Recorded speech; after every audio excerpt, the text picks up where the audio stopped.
Hello there everyone, welcome back to our channel. In today's video, you are going to see how to check download history on Google Play Store. So let's get right into it. Head over to your Play Store. Once you're there, make sure you have logged in into your right Play Store account, in which you want to see actually the history or your download history.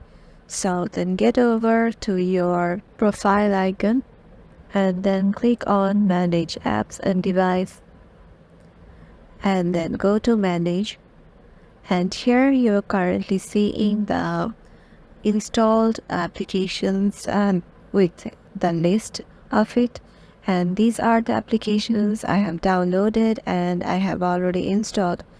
And if you click on the install drop down box, you can also filter it to not installed, and this will show you the apps that you have downloaded but didn't install. So yeah, this is it. This is how you can do it and see your history on your Google Play Store. Hope this video will help you out, and make sure to give it a thumbs up and subscribe to our channel, and we will see you in the next one.